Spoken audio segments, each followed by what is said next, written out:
My name is Vidhi. Uh, I have secured All India rank 224 in UPSC Civil Services Examination 2024. So in this video, I will be sharing about my journey, my strategy and my mindset during my preparation and during examination also. So I did my schooling from Kendriya Vidyalaya, Tagore Garden, and did my 10+2 in science stream, having physics, chemistry, maths, bio. And further, in my graduation, I chose economics, and I did undergraduation in economics honors from Sri Venkateshwar College, Delhi University. Further, I did my post graduation also in economics. So this so uh, my UPSC journey began in 2022 when I first wrote, when I gave my first attempt without any preparation. So when I sit in the examination hall, I realized that UPSC is not something that can be taken for granted, and you have to prepare wholeheartedly. Uh, you have to prepare wholeheartedly for the preparation. So I went. Then I decided to dedicate my entire focus towards my preparation. So yes, so here is to my journey. So मैंने अपना पहला attempt 2022 में दिया था. उस attempt में मैंने कोई प्रिपरेशन नहीं की थी. I just directly went into the examination hall and realise that UPSC is not something that can be taken for granted. So after that, I decided UPSC Civil Services as my goal and decided to wholeheartedly prepare for this exam. I prepared for 1 year, and in 2023 I gave my well prepared attempt and got AIR 991 and got admitted into Indian Defence Account Services. So further, to improve my rank, I gave another attempt in 2024 and was able to secure All India rank 224 in Civil Services 24. So, uh, if I began my journey and my preparation, so uh, here is to my strategy, which before entering directly into the strategy, I would like to discuss about my mindset that I have during the entire preparation. So I believe that there are certain things that has to be taken care of before directly jumping into the preparation. The first thing is that one should be very well prepared and very well aware about the nature of the exam and the stages which are there in the examination.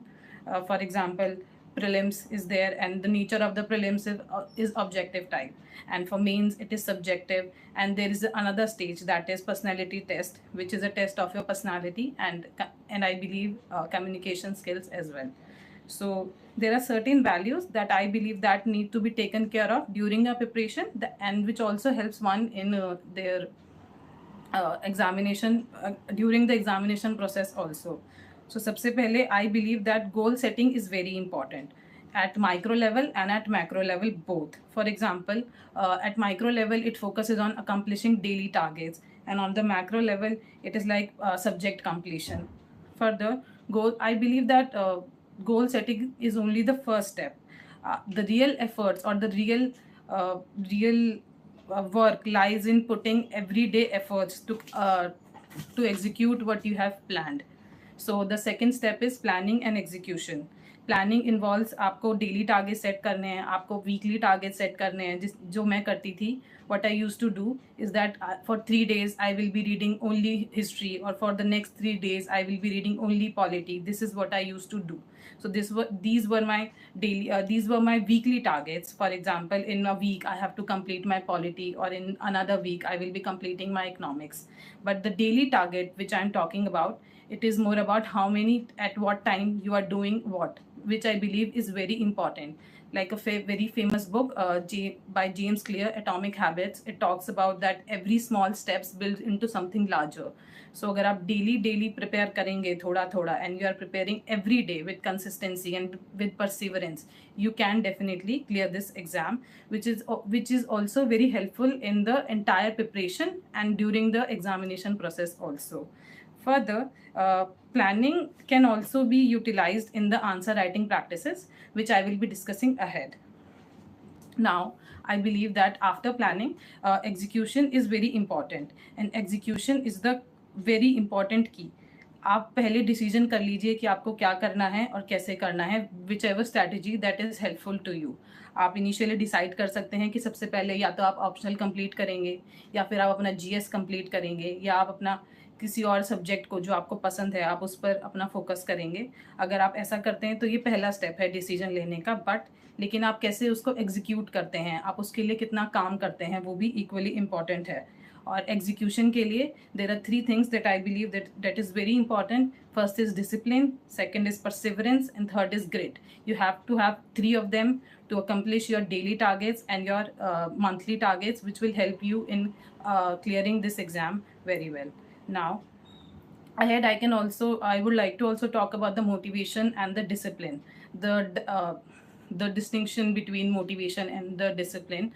Motivation I believe बहुत छोटे वक्त के लिए होता है. आप थोड़ी देर motivate रह सकते हैं. आप पूरी इंटायर, इतना लंबी जर्नी है, you can not be motivated entire the preparation. It is a year long journey and further sometime it extends to more than 2 years 3 years sometimes more. So आपको डिसिप्लिन होना बहुत ज़रूरी है.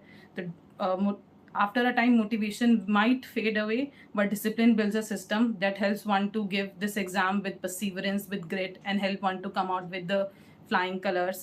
So discipline is something that is non-negotiable during the preparation and during the examination process also. The last thing that I would like to talk about is the responsibility. I believe that just by making decision or just by deciding that you want to give this exam, or under any whether it is your choice or you are giving this exam under any influence, I believe one has to be really responsible towards their preparation. If remember this thing which I believe is that if you are sitting in this examination, it takes a lot of your time, energy and efforts. So if you are actually putting all 3 of these things, then be responsible towards your choice also. If you want, your choice is to clear this exam and to write this exam, and the moment you become responsible that what am I doing every day, why am I doing this, and start analyzing your habits, your the time you spend doing everyday things, this will also helps one to improve their time management, which will help in the whole process also. Further, lastly, I would like to talk about mental health. I believe that mental health in the preparation is very important. One has to have a very good and a healthy physical health and mental health. Otherwise, it becomes really difficult to write this exam. So for that, my suggestion will be start doing certain physical exercises like walking, like walking, morning walks, running, or any other physical exercise. And further, you can also practice yoga and meditation, etc. So this will also help one to keep their mental health intact. Lastly, I would like to say some support system in the entire process is very important. आपका जितना अच्छा support system होगा, आप उतना अच्छे से इस examination में परफॉर्म कर पाएंगे. सपोर्ट सिस्टम आपको एक इमोशनल बैकिंग भी देता है, जो sometimes it becomes really stressful to continue in this preparation, and sometimes the self-doubt takes over your entire personality and it becomes really difficult to write this exam again. So उसके लिए आपको emotional support की बहुत ज़रूरत है. That can come from your friends, family, parents, or any other person. Lastly, I believe that UPSC journey is something that is really long journey, and sometimes it becomes really monotonous to sit on the table and to read the same subject over and over again. So for that to break the monotony and to keep re-energizing oneself, it is very important that one take breaks at adequate time and at adequate point of time. So for example, if you like traveling, so in every 6 or 7 months you can travel. Or for example, if someone's hobby is playing badminton or playing chess, so if you keep on doing that, so it will definitely it will re-energize your mind, and it will again give you a push to prepare further in the examination. Now further, I'm jumping into the telling my strategy of the examination. So the examination is of 3 parts, which I've talked earlier. First it is prelims, second it is mains, and third it is personality. So I will go in the sequence of telling how I approached my prelims. मैंने कैसे अपना mains approach किया और कैसे मैंने अपना personality test approach किया. And in the main section I will also be discussing about, because I have improved my rank from 2023 attempt and compared to 2024 attempt. I have improved my rank, so I will be talking about that also. So prelims के लिए मैं ये कहूँगी कि जो basic books होती हैं that everybody goes, everybody chose, I also went with that. For example, for polity I did Lakshmikant. I relied entirely on Lakshmikant. And for history, modern history, I went with Spectrum.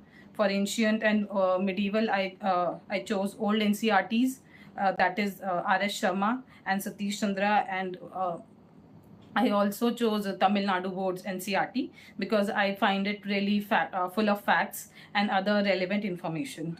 Further, for geography, I did 9th to 12th NCRT very rigorously, and 11th, 12th, my like 90% I focused only on 11th and 12th NCRTs. And I also did certain topics from GC Leong, like the topic of cyclone, etc., and all the weather related topics from the GC Leong. For science and tech, I relied completely on the current affairs because of my background in science, so it was not really problematic for me to actually understand the basic concepts. So I chose to go with current affairs. For economics, as my optional was economics, so I did a lot of resources for economics, but for the prelims perspective, I was very concise and I was very precise for my economics part. So I did Ramesh Singh's book yes, I did only Ramesh Singh's book, and sometimes I looked at the materials that are freely available on any online site. For example, Mrunal sir's notes are freely available. You can also look at them. Now for environment, I went with Shankar IS books, Shankar IS book, and also sometimes I used to look at the regular current affairs that come in the newspaper. This was my book list. Now for the prelims, I believe that if you are somebody who is at the starting of the preparation, so begin your preparation in a very slow and a steady manner. Do not directly jump into understanding everything. आप सब कुछ एक दिन में नहीं समझ सकते हो. It requires a lot of efforts. आपको by the time you spend nearly 4 or 5 months into the preparation, you will realize that you will actually realize what is being asked in the prelims. And so begin slow. The second thing I would like to talk about is the PVIQs. There is no particular syllabus of the prelims. It is not available. It is not provided by the UPSC. So it becomes really important कि आप PYQs पर ध्यान दें.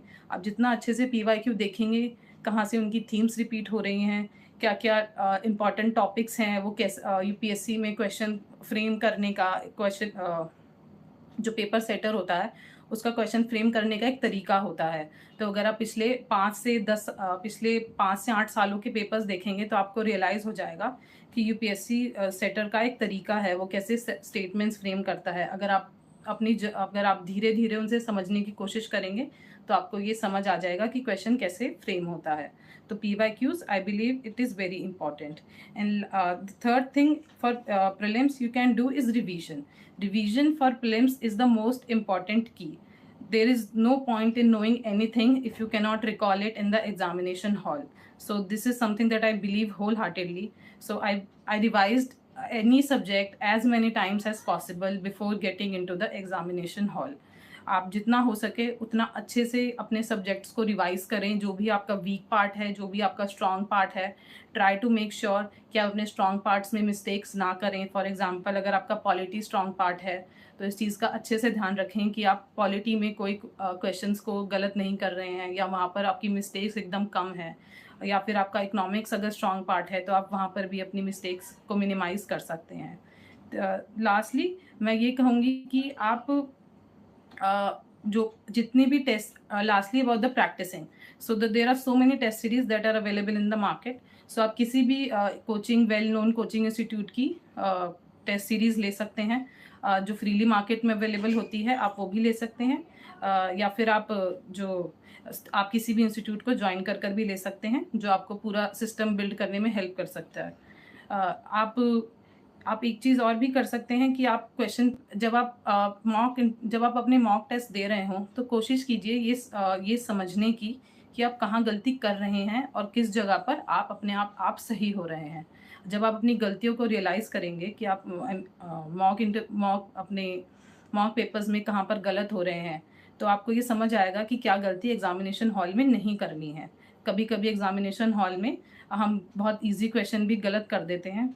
तो अगर आप mock papers में उस चीज़ का ध्यान रखेंगे और अपना सिस्टम ऐसा बिल्ड करेंगे कि आपका फोकस बहुत ज़्यादा है क्वेश्चन पर, आप इस चीज़ का ध्यान रख रहे हैं कि क्या क्वेश्चन पूछ रहा है, वो किसने कैसे स्टेटमेंट्स फ्रेम करे हैं, तो आपको फाइनल पेपर में बहुत हेल्प होगी। Lastly I believe that internet पे काफ़ी सारे रिसोर्सेज अवेलेबल हैं, तो आप उनका भी अच्छे तरीके से इस्तेमाल कर सकते हैं प्रीलिम्स के लिए। फॉर एग्जांपल मैंने मैपिंग सीरीज़ वगैरह जो यूट्यूब पर फ्रीली अवेलेबल है उसका इस्तेमाल किया था। मैंने करंट अफेयर्स के कुछ मैराथन्स भी देखे थे इन बोथ माय अटेम्प्ट्स, जिसने मुझे करंट अफेयर्स को अपने रिवाइज करने में भी हेल्प करी थी और कुछ इन्फॉर्मेशन गैप्स जो थे उसको भी फिल करने में मेरी हेल्प करी थी।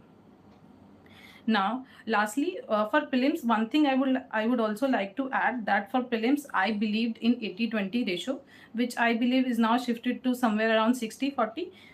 Seeing this year's paper and this year's and previous year's paper, आप हो सके तो अपना स्टैटिक पोर्शन जितना हो सके उतना स्ट्रांग रखिए। आप जितना आपका स्टैटिक पोर्शन स्ट्रांग होगा, आप उतना ही आपके क्वेश्चन के करेक्ट होने के चांसेस बेटर हो जाएंगे। तो आप इस चीज़ पर भी ध्यान दे सकते हैं। फॉर करंट अफेयर्स प्रीलिम्स के लिए मैं ये कहूँगी, do not run behind too many resources. बहुत सारे रिसोर्सेज आपको करने की ज़रूरत नहीं है। मैंने भी बहुत सारे रिसोर्सेज को नहीं रेफ़र किया था। मैंने जितना हो सका था अपने प्रीलिम्स की प्रिपरेशन को बहुत कंसाइज रखा था, बिकॉज इन्फॉर्मेशन कभी कभी इतना ज़्यादा हो जाता है कि आपको याद ही नहीं रहता एग्जामिनेशन हॉल में कि आपने क्या पढ़ा था, कब पढ़ा था और किस रेलेवेंस में पढ़ा था।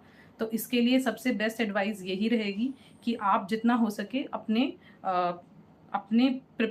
रिसोर्सेज को कंसाइज रखें और आप एक ही रिसोर्स को एटलीस्ट 7 टाइम अपना रिविजिट करके जाएं, ताकि आप पेपर में एटलीस्ट उन रिसोर्सेज में गलती ना करें। Lastly, now the second part of the prelims is the CSAT. CSAT, first of all, as we all of know, is a qualifying paper. You have to get 67 or 68 marks in the CSAT paper. So there is no point in putting excessive efforts. But I will also emphasize to this fact that CSAT nowadays it becoming really competitive. I have seen students who were not able to clear the prelims because the CSAT was the blocker for them. So आप CSAT के लिए भी अपना adequate time devote करें prelims से पहले, या फिर आप उससे अपनी जर्नी की स्टार्टिंग में भी कर सकते हैं या फिर अपनी जर्नी के एंड में भी कर सकते हैं। CSAT के लिए आपकी एक प्रॉपर स्ट्रैटेजी होनी चाहिए before entering into the examination hall कि आप CSAT के पेपर को कैसे अप्रोच करेंगे। फॉर एग्जांपल मैंने क्या किया था, मेरा I believe that my English is fine, so my entire focus was on to not make many mistakes in the English comprehension part. So वो भी मेरा इसलिए इम्प्रूव हो गया था क्योंकि अगर आप रेगुलर न्यूज़पेपर्स पढ़ते रहेंगे तो आपका इंग्लिश कॉम्प्रीहेंशन ऑटोमेटिकली धीरे धीरे इम्प्रूव हो पाएगा। And the second thing is reasoning. There are certain themes जो रीजनिंग में आप देख पाएंगे अगर आप PYQ को एनालाइज करेंगे कि कुछ थीम्स बार बार रिपीट होती हैं, तो आप उस थीम्स को देख लीजिए, उनकी लिस्ट बना लीजिए और क्वेश्चंस को प्रैक्टिस करते रहिए। CSAT में आपको इस चीज़ का ध्यान रखना है कि CSAT में आपको अपने स्ट्रॉन्गर पोर्शंस पर ज़्यादा ध्यान देना है, क्योंकि CSAT का paper like I said earlier is a qualifying paper. आप उसमें 80 की 80 क्वेश्चंस करेक्ट करने के इंटेंशन से मत जाइए। आपका सिर्फ बेसिक गोल ये होना चाहिए that you are clearing the cut off, that's it, that you are getting 67 और 68 मार्क्स। आपका ये गोल होना चाहिए कि आप इजीली इन द पेपर आपका जो भी स्ट्रॉन्ग पोर्शन है उसको कवर करके, या फिर mix of 3 of them like comprehension और रीजनिंग और मैथ्स, आप तीनों को मिक्स करके you are easily securing marks जो आपको प्रीलिम्स क्लियर करने में हेल्प कर दे। So this was my strategy for the prelims. Now for the mains, मैं मेंस के लिए ये कहना चाहूँगी कि मेंस की जब आप प्रिपरेशन स्टार्ट करते हैं तो मेंस की और प्रीलिम्स की प्रिपरेशन आप साइमल्टेनियसली भी स्टार्ट कर सकते हैं। अगर आपको अलग अलग करना सूट करता है तो आप अलग अलग भी कर सकते हैं, लेकिन सब्जेक्ट्स का कुछ ऐसा पार्ट है जो काफ़ी ओवरलैप होता है। तो अगर आप साथ साथ करें, क्योंकि मैंने साथ साथ ही की थी, मैंने कोई अलग अलग प्रिपरेशन नहीं की है, तो वो एक बेनिफिट रहता है। मेंस के लिए मैं आपको ये कहूँगी कि आप सिलेबस को अच्छे से देखें। यूपीएससी ने एक बहुत डिटेल्ड सिलेबस दिया हुआ है हमें हमारे मेंस के पेपर के लिए, और वो ही सबसे ज़रूरी है आपको मेंस की प्रिपरेशन के लिए। दूसरा ये है कि पीवाईक्यूज़, मेंस में भी आप पीवाईक्यूज़ का बहुत रोल होता है। आप पीवाईक्यूज़ 5 से 8 साल के अच्छे से देख कर जाइए, हर सब्जेक्ट के, including ethics, essay and all the जीएस4 पेपर्स। आप जितना हो सके उसे अच्छे से देख के जाएंगे तो आपको पेपर में जो क्वेश्चन फ्रेम होगा वो एकदम नया नहीं लगेगा। आप समझ पाएंगे कि यूपीएससी किस लैंग्वेज में क्वेश्चन पूछता है। ठीक है। फॉर मेंस के लिए there are certain things that I took care of. First is that in my 2023 attempt, when for the first time I wrote mains, I realized that I have not made notes. सो बाद में मुझे बहुत problem हो गई थी अपने सारे material को रिवाइज करने के लिए। सो मेरी ये एडवाइस रहेगी कि आप वन पेजर या वन वर्ड नोट्स अपने हर टॉपिक से रिलेटेड, जो आपका यूपीएससी सिलेबस में टॉपिक दिया हुआ है उससे रिलेटेड आप अपने एक पेजर नोट बना के रखें। फॉर एग्जांपल, अगर इंटरनल सिक्योरिटी का कोई क्वेश्चन है, like the cyber crimes that are been rising in the country, so आप अगर अपना एक पेपर A4 साइज शीट पर उसे बना लें कि साइबर क्राइम क्या होता है, उसे टैकल करने के लिए हमारी गवर्नमेंट क्या कर रही है, हम एडिशनल इनपुट्स क्या दे सकते हैं। आप ये भी ऐड कर सकते हैं कि फॉरेन कंट्रीज़ कैसे कोलैबोरेट कर रही हैं, या फिर हम क्या क्या चैनल्स के थ्रू दूसरी कंट्रीज़ से कोलैबोरेट कर रहे हैं ताकि हमारे साइबर क्राइम्स कंट्रोल में आ जाएं। और अगर आपके पास कोई रेलेवेंट डेटा है जो न्यूज़पेपर में आया है, या कोई कमेटी की रिपोर्ट है, या कोई पॉलिसीज़ गवर्नमेंट ने बनाई है, या any other law that is related to it, तो आप उन सबको अगर कंसाइज करके एक ही A4 साइज शीट पर ले आएंगे तो by the time you write your mains it will be really helpful for you to revise. The second thing that has to be taken care of means is that value addition. Mains का जब आप answer लिखेंगे तो आपके answer में value होना चाहिए। आप बहुत कुछ लिख देंगे मेंस के पेपर में, but that will not help. आपका आंसर और आपकी स्टेटमेंट्स में कुछ वैल्यू एडिशन होना चाहिए।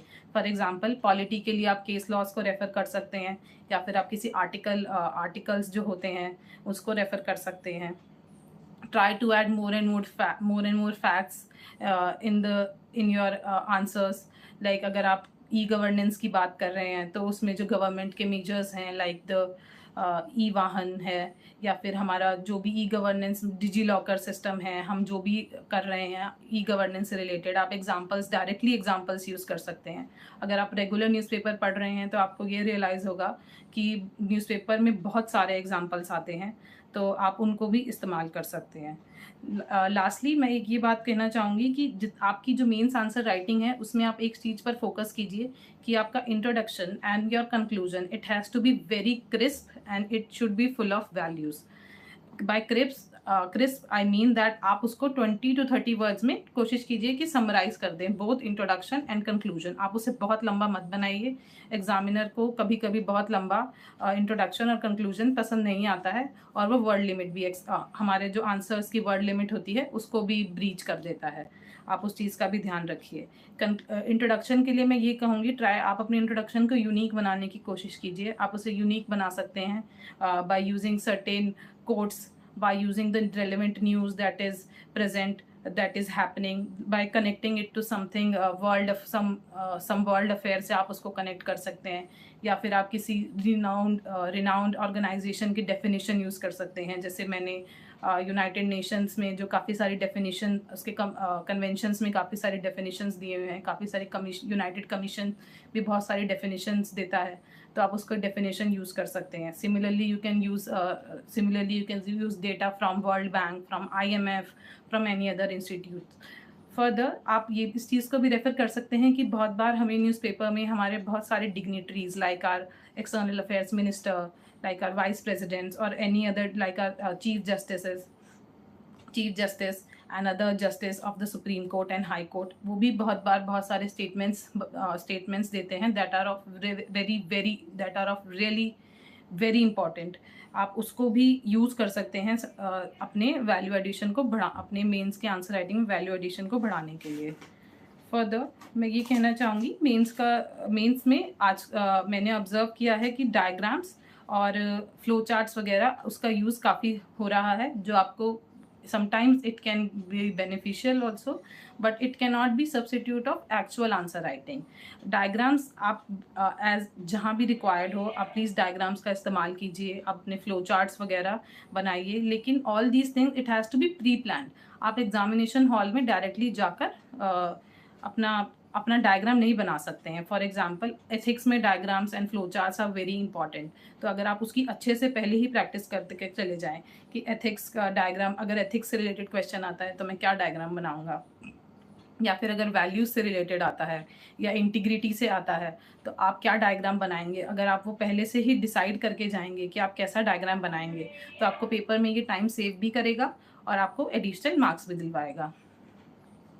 फर्दर नाउ मेंस में मुझे ऐसा लगता है कि optional papers are very important. Optional papers is a area is the area where you can get the maximum marks, because ये एरिया आपकी पसंद का एरिया होता है। For example I chose economics because I did my graduation and post graduation in economics. तो अगर आप अपनी पसंद के एरिया को चुनते हैं जिसमें आपका इंटरेस्ट भी हो, जिसके रिसोर्सेज भी इजीली अवेलेबल हो, in case you need any help from any mentor और एनी टीचर और एनी सीनियर, तो वो भी अवेलेबल हो, आप ऑप्शनल पेपर्स अपना इस बेसिस पर डिसाइड कर सकते हैं। आपके ऑप्शनल पेपर्स के लिए आपको you should be very much clear कि आपको कौन कौन से रिसोर्सेज को रेफर करना है। और ऑप्शनल पेपर्स में भी PYQs are very important, because sometimes अगर आप ऑब्जर्व करेंगे पिछले कुछ सालों के PYQs देख के, तो कई बार कुछ क्वेश्चंस रिपीट हो जाते हैं या फिर कुछ थीम्स रिपीट हो जाती हैं। आप बार बार उन्हें देखेंगे, आप उनके आंसर्स अगर अपने अपने हाथ से ही खुद ही प्रैक्टिस कर लें before actually giving a mains, तो it will be really helpful. आप अपने PYQs निकालिए और अपने ऑप्शनल को अच्छे से एनालाइज कीजिए कि किस टॉपिक से बार बार क्वेश्चन पूछ रहा है, किस टॉपिक से वो न्यूमेरिकल पूछ रहा है, किस टॉपिक से वो थ्योरी पूछ रहा है, वो क्या एडिशनल और पूछ सकता है उस टॉपिक से रिलेटेड। तो वो ये मेरी ऑप्शनल की स्ट्रैटेजी थी। एंड अगेन फॉर ऑप्शनल मैंने नोट्स अच्छे से बनाए थे ऑप्शनल के लिए, क्योंकि मेरा इकोनॉमिक्स था तो थोड़ा इकोनॉमिक्स का syllabus a bit it is really vast syllabus और थोड़ा टेक्निकल सब्जेक्ट भी रहता है, तो आपके नोट्स वेल प्रिपेयर्ड होने चाहिए, आपके डायग्राम्स वेल प्रिपेयर्ड होने चाहिए। इकोनॉमिक्स में भी देर is a lot of data, आपका डेटा अच्छे से वेल प्रिपेयर्ड होना चाहिए। Your introduction and conclusion it they should also be very well pre planned and pre prepared, pre planned कि आपको कैसे उन्हें लिखना है, आप पेपर में कैसे अप्रोच करेंगे। मेंस के लिए फर्दर एक चीज़ बहुत ज़रूरी होती है, टाइमली कंप्लीशन ऑफ पेपर। आप जितना पेपर टाइम से कंप्लीट कर पाएंगे, it is also going to affect your marks really well. आप अगर अपनी स्पीड को राइटिंग स्पीड को अच्छे से मेंटेन करके रखें, क्योंकि आपको 20 क्वेश्चंस लिखने होते हैं इन GS पेपर्स, तो आपकी स्पीड वेरी वेल मेंटेन्ड होनी चाहिए to complete those 20 questions in 3 hours of time, और within by keeping the word limits intact, क्योंकि हर क्वेश्चन की एक अपनी वर्ड लिमिट होती है। Try not to breach it, try to write in those word limits by adding more keywords, by adding more values, facts, etc. आप इस चीज़ का ध्यान रख सकते हैं। नाउ 2024 ये था 2023 अटैम्प्ट के लिए। 2024 अटैम्प्ट के लिए आई रियलाइज कि मैंने कुछ मिस्टेक्स की थी 2023 अटैम्प्ट में, जो मैंने इम्प्रूव करने की कोशिश करी 2024 में। इसने मुझे अपना रैंक को इम्प्रूव करने में बहुत हेल्प करी। तो जो मिस्टेक्स मैंने की थी 23 अटैम्प्ट में, वो ये था कि मैंने पहले सिलेबस नहीं देखा था, तो आप अच्छे से, इसलिए मैंने पहले ही कहा कि आप सिलेबस अच्छे से देख के जाएं। दूसरा ये है कि आप अपने ऑप्शनल पर अच्छे से फोकस करें। In my 23 attempt I was not able to get good marks in my optionals, so to improve my marks I did a dedicated preparation of my optional subject. दूसरा, आप जितना हो सके डेटा फैक्ट्स उन सबको इस्तेमाल करें, और आप फेमस जार्गन्स या लाइक फेमस पॉलिसीज़ जो गवर्नमेंट वगैरह की होती हैं, आप उसे अपने कंक्लूजन्स में, इंट्रोडक्शंस में या कंटेंट में देखेंगे तो वो बहुत हेल्पफुल करता है। फर्दर मैं एक चीज़ ये कहना चाहूँगी कि आंसर राइटिंग प्रैक्टिस के लिए आंसर राइटिंग प्रैक्टिस आप कभी भी बिगिन कर सकते हैं प्रिपरेशन में, लेकिन मैंने तब अपना स्टार्ट की थी आंसर राइटिंग जब मुझे थोड़ी इन्फॉर्मेशन और थोड़ी नॉलेज आ गई थी। मैंने सीधा ही आंसर राइटिंग स्टार्ट नहीं कर दी थी डे 1 से। मैंने पहले लगभग 4 से 5 महीने अच्छे से पढ़ा और उसके बाद ही मैंने आंसर राइटिंग करना स्टार्ट किया था। अगर आपको सूट करता है तो आप पहले भी स्टार्ट कर सकते हैं। समटाइम्स हम बहुत न्यू होते हैं आंसर राइटिंग के लिए, तो हमें बहुत डिफ़िकल्टी होती है आंसर राइटिंग लिखने के लिए। लेकिन इनिशियली आप PYQs को देखिए और जस्ट स्टार्ट राइटिंग आंसर्स। जो भी आपके ब्रेन में आ रहा है या माइंड में आपको कुछ भी आ रहा है उससे रिलेटेड, जो आपने सब्जेक्ट में पढ़ा है, आप उसे लिख सकते हैं। नाउ फर्दर, आंसर राइटिंग के बाद toppers copy analysis I believe is very important. मैंने आदित्य श्रीवास्तव सर की टॉपर्स कॉपी देखी थी। उससे पहले मैंने श्रुति शर्मा मैम की भी टॉपर्स कॉपी देखी थी, और भी मैंने कुछ टॉपर्स की कॉपी देखी थी, और मैंने एनालाइज किया था कि वो कैसे अपना इंट्रोडक्शन लिख रहे हैं, कैसे अपना कंटेंट को कैसे समराइज कर रहे हैं, कंटेंट में वो किस कीवर्ड्स का इस्तेमाल कर रहे हैं, वो कैसे क्वेश्चन को अप्रोच कर रहे हैं, क्वेश्चन के कितने पार्ट्स हैं, उससे आप अपने आंसर्स को कितने पार्ट्स में डिवाइड कर पा रहे हो। कभी कभी there are things that are asked directly from in the question and there are certain things that are not directly asked, but you can also add them in your answer which can help you in fetching more marks. तो आप ऐसे भी देख सकते हैं। Toppers की copy को जितना हो सके बार बार आप रिविजिट कीजिए। मैंने भी बार बार रिविजिट किया था, ताकि जो भी मिस्टेक्स जो मुझे अपने आंसर राइटिंग में लग रही हैं वो मैं इम्प्रूव करके ठीक से अपने आंसर राइटिंग को इम्प्रूव कर पाऊँ। Now the third part of the preparation, which I believe is one of the most important part of the preparation, that is the personality test. So for personality test, I believe that one has to be very well equipped with the current affairs and with the international news, with the international politics and economics. आपको बहुत अच्छे से अपने आसपास होने वाली सारी situations के बारे में, सारी घटनाओं के बारे में अच्छे से इन्फॉर्मेशन होनी चाहिए, और आपका एक पॉइंट ऑफ व्यू भी होना चाहिए उस सिचुएशन पर, कि अगर आपको उस सिचुएशन में रखा जाता है तो as a responsible civil servant of this country आपका क्या व्यू होगा किसी भी आउटलुक से related.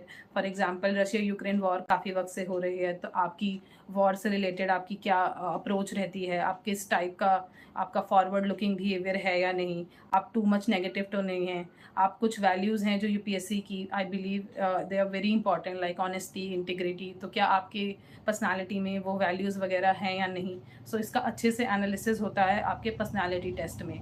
So personality test is something that is the last stage of the exam, but it is also one of the most important stage.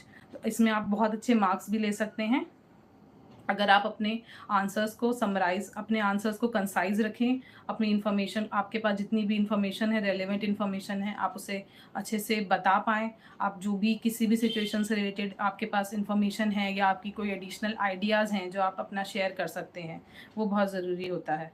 और सबसे ज़रूरी पूरे इंटरव्यू के फेज़ में और इंटरव्यू प्रिपरेशन में होता है हमारा डिटेल्ड एप्लीकेशन फॉर्म। आपका डिटेल्ड एप्लीकेशन फॉर्म ही आपका गाइड का काम करता है, आपको गाइड का काम करेगा आपके पर्सनालिटी टेस्ट में। क्योंकि हम बहुत बार हमारे जो चेयरपर्सन होते हैं और अदर बोर्ड मेंबर्स होते हैं जो इंटरव्यू में, वो भी आपके डैफ से रिलेटेड ही क्वेश्चंस पूछते हैं काफ़ी बार। सो अगर आप अच्छे से अपने डैफ को प्रिपेयर करें, फॉर एग्जांपल आप कौन से स्कूल से हैं, स्कूल की थोड़ी सी हिस्ट्री अगर आपको पता है, या फिर आपकी कोई पर्टिकुलर हॉबी है लाइक प्लेइंग चेस, और आपकी बैडमिंटन, या फिर आपकी playing badminton is a hobby, या कुकिंग अगर आपकी हॉबी है, तो आपके उसके बारे में थोड़ी सी इन्फॉर्मेशन है, आपको पता है, आपको ये कुछ फेमस डिग्निटरीज़ या कुछ फेमस पर्सनालिटीज़ जो उस हॉबी से रिलेटेड हैं, आपको उनके बारे में पता है, तो आप अच्छे से उस चीज़ को प्रिपेयर कर सकते हैं।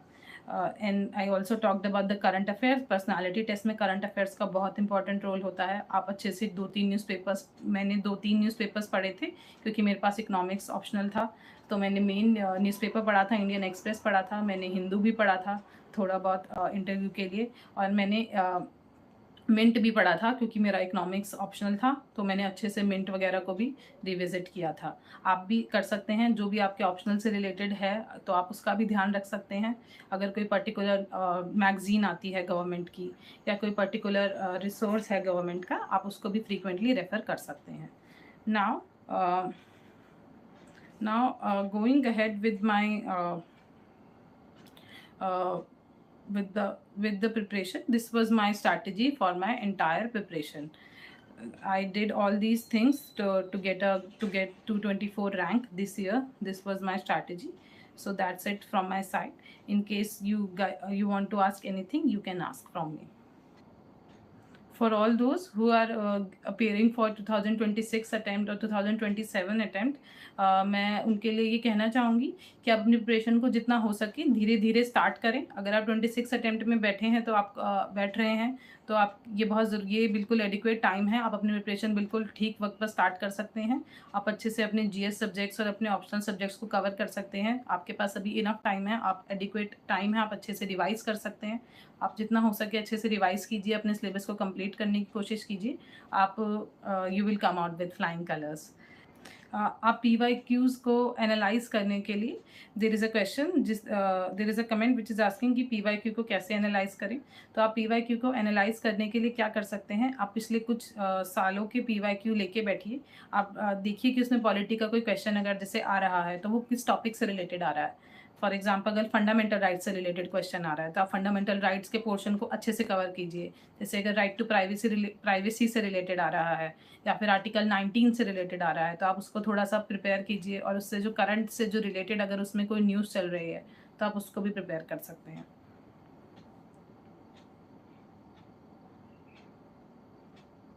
साइंस एंड टेक की तैयारी के लिए मैंने साइंस एंड टेक, बिकॉज मेरा बैकग्राउंड साइंस और टेक में था, साइंस में मेरा बैकग्राउंड रहा है 12th तक, तो मुझे फंडामेंटल्स को समझने में इतनी प्रॉब्लम नहीं हुई।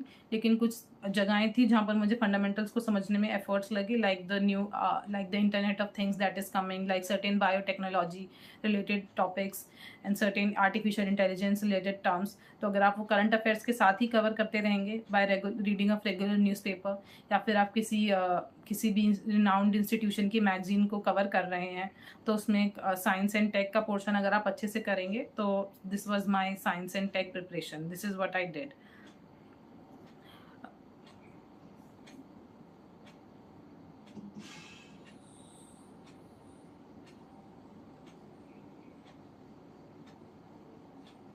देर is a question that is related to a self doubt.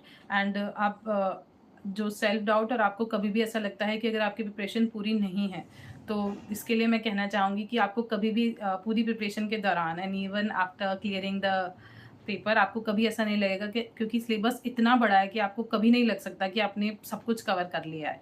अगर कुछ ना कुछ तो थोड़ा बहुत हमसे भी छूटता है।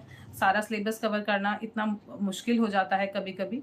तो आप जितना हो सके उतना अच्छे से कवर कीजिए, और इस चीज़ का ध्यान रखिए कि आप जो भी पार्ट कवर कर रहे हैं उसमें कुछ मिस नहीं हो रहा है, या फिर आप जो भी पार्ट कवर कर रहे हैं उसका आपने अच्छे से रिवीजन किया हुआ है, ताकि आप पेपर में उस टॉपिक से रिलेटेड अगर कोई क्वेश्चन आ जाता है तो आप उसमें कोई गलती नहीं कर रहे हैं और अच्छे से लिख पा रहे हैं। Regarding the essay का structure, essay के there is a question that is asking my essay structure. So essay को structure के लिए मैं ये कहूँगी कि essay को आप PYQ में essay को consider करें। PYQs देखें कि कैसे कौन कौन से essay से रिलेटेड टॉपिक्स आ रहे हैं। आप अगर उसको लिखना स्टार्ट करेंगे तो on try to brainstorming, आप ब्रेन स्टॉर्म करके देखिए कि उसमें क्या क्या डायमेंशंस और ऐड हो सकते हैं। आप जितना चाहें उसमें डायमेंशंस ऐड करें, लाइक आप सोशल डायमेंशंस ऐड कर सकते हैं, आप इन्वायरमेंट डायमेंशन ऐड कर सकते हैं। Now there is you can also add literature dimension, you can also add emotional dimension, psychological dimension. आप उसमें स्ट्रक्चरिंग में भी आप ऐसे ही स्टार्ट कर सकते हैं। सबसे पहले आप अपने ऐसे का टॉपिक देखिए, आप टॉपिक देख के समझिए कि वो टॉपिक में कहना क्या चाह रहा है, वो आपसे पूछ क्या रहा है। ऐसे में बहुत इंपॉर्टेंट होता है आप जितना भी अपना कंटेंट लिख रहे हैं वो आपके टॉपिक से रिलेटेड ही हो। आप इररेलेवेंट लिखने का कोई फ़ायदा नहीं होता है। जितना आप रेलेवेंस रखेंगे अपने टॉपिक को, अपने कंटेंट को टॉपिक से, वो बहुत ज़रूरी होता है। तो आप आप जितना हो सके अपने रेलेवेंस पर ध्यान दीजिए।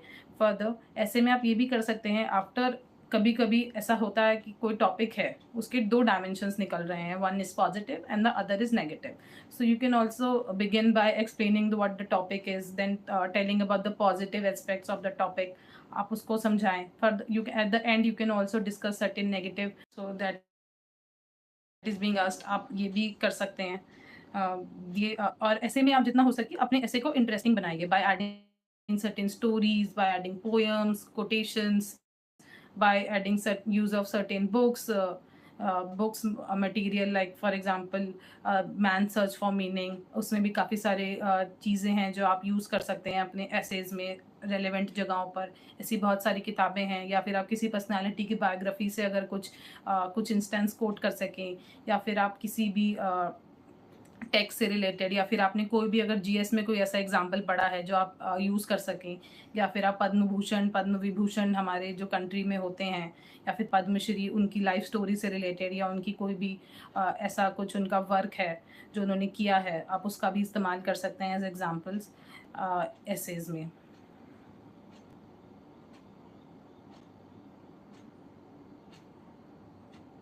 नोट्स बनाने के लिए मैंने वीडियो में भी बता दिया है कि आप नोट्स कैसे बनाएं. मैं एक बार फिर बता देती हूँ. नोट्स के लिए आपको अब एक टॉपिक देखना है, जैसे जो भी टॉपिक रिलेटेड आ रहा है, या एनवायरनमेंट में आ रहा है, या इकोनॉमी में आ रहा है. फॉर एग्जांपल अगर एनिमल हस्बेंड्री का टॉपिक आप देख लेते हैं इकोनॉमिक्स में, तो आप उसमें देख लीजिए कि सबसे पहले एनिमल हस्बेंड्री की डेफिनेशन क्या है, उससे रिलेटेड हमारी गवर्नमेंट क्या क्या कर रही है. एनिमल हस्बेंड्री हमारे इकोनॉमिक्स में हमारी इकोनॉमी में से क्या रोल प्ले कर सकती है, और इसमें हम क्या क्या इम्प्रूवमेंट कर सकते हैं, क्या साइंटिफिक मेजर्स ले सकते हैं, क्या डेटाज ऐड कर सकते हैं. आप ये भी देख सकते हैं कि उससे रिलेटेड हमारी कंट्री में कोई बोर्ड तो नहीं है, या फिर हम किसी फॉरेन कंट्री के साथ कोई कोलैबोरेशन तो नहीं कर रहे हैं उस टॉपिक से रिलेटेड. तो आप उन सबको एक ही पेपर में ऐड कर सकते हैं, जो कि आपके पेपर में फाइनल पेपर में लिखने में बहुत आसानी होगी.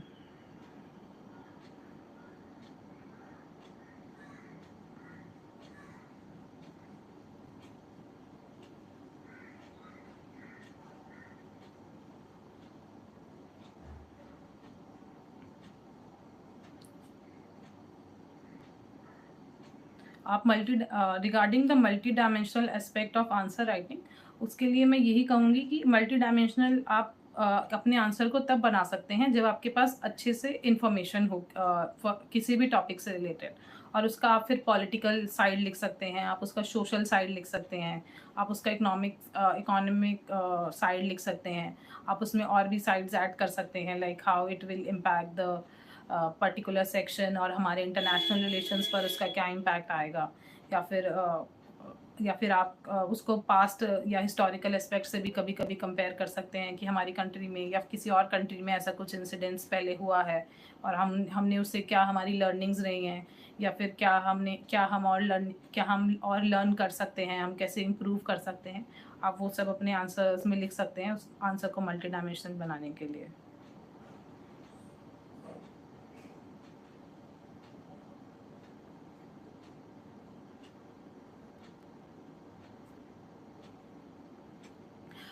वन थिंग रिगार्डिंग माई एथिक्स की स्ट्रैटेजी. एथिक्स की स्ट्रैटेजी के लिए मैं यही कहूँगी कि आप एथिक्स के सिलेबस को अच्छे से देखिए. एथिक्स में बहुत सारे कीवर्ड्स आपको सिलेबस में ही मेंशन है, तो आप उससे रिलेटेड अपनी डेफिनेशन, एक टेक्स्ट बुक डेफिनेशन जो होती है वो अच्छे से मेमोराइज कर लीजिए, ताकि आपको पेपर में प्रॉब्लम ना हो. And now I have observe that now the ethics is shifting towards more applied ethics, कि आप एथिक्स को कैसे अप्लाई कर रहे हैं. एथिक्स में ऐसे कंटेंट ऐड कर सकते हैं. फर्दर एथिक्स में मैं ये भी कहूँगी कि आप एग्जाम्पल्स का यूज़ कीजिए, बहुत सारे एग्जाम्पल्स जो आपको जीएस से भी हेल्प हो जाती है. बहुत बार आप जीएस के एग्जाम्पल्स डायरेक्टली कोट कर सकते हैं. आप बहुत बार न्यूज़पेपर्स में एग्जाम्पल्स आते हैं. There are certain sites and there are certain material that is freely available on the internet. आप उसका भी अच्छे से इस्तेमाल कर सकते हैं एग्जाम्पल्स को, अपने आंसर्स को एनरिच करने के लिए. आप रियल लाइफ एग्जाम्पल्स भी यूज़ कर सकते हैं. आप हिस्ट्री से भी एग्जाम्पल यूज़ कर सकते हैं अपने एथिक्स पेपर में. आप जितना हो सके, मुझे ऐसा लगता है कि एथिक्स का paper is more about reflection of your one self. आप जितना अच्छे से, आप जैसे इंटरनली होंगे, आपका कैरेक्टर जैसे होगा, it is definitely going to be reflected in the ethics paper. So वो जो पूरा सिस्टम आप एंटायर ईयर में बिल्ड करते हैं by reading so many things and reading newspapers, and reading about other things, आप उसको जितना हो सके आप उसका यूज़ करेंगे तो आप उसको कैसे अपना अपने पर्सनल एक्सपीरियंसेस आप कैसे शेयर कर सकते हैं, वो सब लिख कर आप एथिक्स में you can get good marks.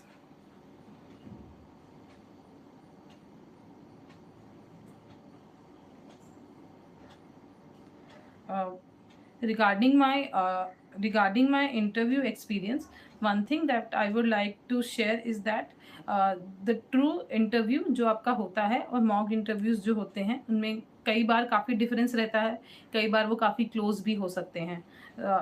तो इंटरव्यू के लिए बेस्ट यही रहेगा कि आप अपने डैफ को अच्छे से प्रिपेयर कीजिए, डैफ को आप मिस मत कीजिए. डैफ में आप जो भी फिल कर रहे हैं, आपके स्कूल का नेम, कॉलेज का नेम, या फिर अगर आप डैफ में कोई अपनी हॉबी लिख रहे हैं, या अगर आपकी कोई पर्टिकुलर पहले भी आप किसी सर्विस में रह चुके हैं या पहले भी आपका जॉब प्रोफाइल कहीं रहा है, तो आप उसे अच्छे से प्रिपेयर कर लीजिए. इंटरव्यू में वो बहुत हेल्प करता है. मेरा इंटरव्यू एक्सपीरियंस, मैंने 2 इंटरव्यूज़ दिए हैं, दोनों में मेरा एक्सपीरियंस अलग अलग रहा है. फर्स्ट टाइम इंटरव्यू में मुझे बहुत कुछ साइंस से रिलेटेड पूछा गया था, इंटरनेशनल अफेयर्स से रिलेटेड पूछा गया था, जो उस टाइम करंट इवेंट्स चल रहे थे उससे रिलेटेड पूछा गया था. मुझे vulnerable sections of the society like women children, इन सब से रिलेटेड पूछा गया था. Further in my second interview मुझे इस बार इकनॉमिक्स से रिलेटेड पूछा गया था. मुझे इंफ्रास्ट्रक्चर और जो टैरिफ वॉर्स वगैरह चल रही हैं उनसे रिलेटेड क्वेश्चन था. मुझसे ये भी पूछा गया था कि अगर हमें अपना इंफ्रास्ट्रक्चर कैसे इम्प्रूव करना चाहिए, हमारी डिफेंस को रिलेटेड क्या स्ट्रैटेजी हो सकती है, हम पंचायती राज को कैसे इम्प्रूव कर सकते हैं. ये सब यही सारा था मेरा एक्सपीरियंस. इंटरव्यू के लिए एक चीज़ जो बहुत इम्पॉर्टेंट होती है वो ये होती है कि आप जितना हो सके अपने आप को कॉन्फिडेंट, काम और कंपोज रखें. वो आपको पूरी ही प्रिपरेशन में हेल्प करता है. उसके लिए मैंने बिल्कुल स्टार्टिंग में बताया था कि आप योगा कर सकते हैं, मेडिटेशन कर सकते हैं, जो आपको काम और कंपोज रखने में बहुत हेल्प करता है पूरी प्रिपरेशन के दौरान.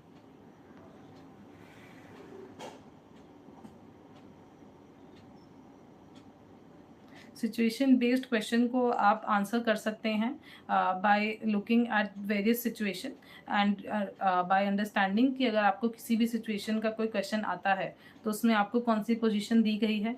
आप उसका एथिकल एंगल देखिए कि आपको एथिकल एंगल तो वायलेट नहीं हो रहा है किसी पर्टिकुलर सिचुएशन में, और अगर कोई एथिकल एंगल वायलेट हो रहा है तो उसके क्या प्रो रहेंगे, क्या प्रॉज रहेंगे, क्या कॉन्स रहेंगे, वो कैसे किसी की लाइफ में इम्पैक्ट कर सकता है. आप उसके स्टेक होल्डर्स अगर आइडेंटिफाई कर सकें, अगर वुमेन से रिलेटेड है तो आप देखिए कि उसमें क्या क्या स्टेक होल्डर्स इन्वॉल्व हो रहे हैं, like women who is being hurt herself and the NGOs and other women that is related to her, आप वो भी देख सकते हैं. आप ये भी देख सकते हैं कि कौन से रूल्स वायलेट हो रहे हैं, कौन से कॉन्स्टिट्यूशनल वैल्यूज़ हमारी वायलेट हो रही हैं, कौन सा अगर कोई लॉ है वो वायलेट हो रहा है, या फिर आपका कोई कोड ऑफ कंडक्ट वायलेट तो नहीं हो रहा है. सिचुएशंस में आप सिचुएशन को ऐसे अप्रोच कर सकते हैं. सिचुएशंस में आप लार्जर एंगल भी देख सकते हैं कि कैसे ये सोसाइटी को इम्प्रूव कर सकता है या कैसे ये सोसाइटी को इम्पैक्ट कर रहा है, सोसाइटी के किस सेक्शन पर ज़्यादा इम्पैक्ट आएगा. या फिर आप ये भी देख सकते हैं कि हम कैसे और जो आसपास के लोग हैं उस सिचुएशन में उनको कन्विंस कर सकें या उन्हें समझा सकें कि जो आपकी सिचुएशन की जो प्रॉब्लम है उसको सॉल्व करने में हेल्प कर सके. तो आप ऐसे सिचुएशन में क्वेश्चन को अप्रोच कर सकते हैं.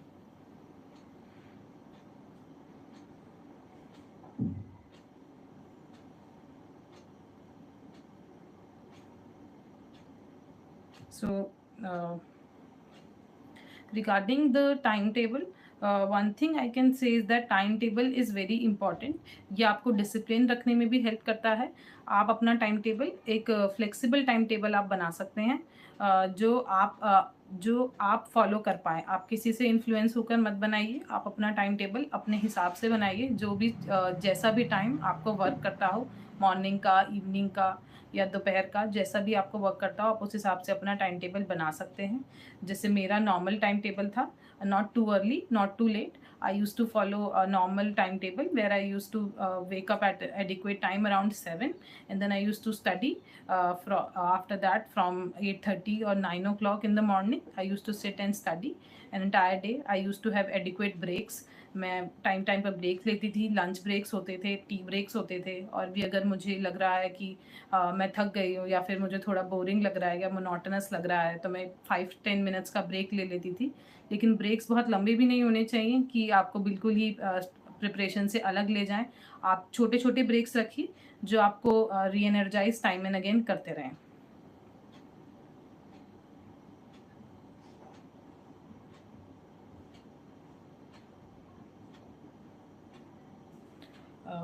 सो this was it from my side.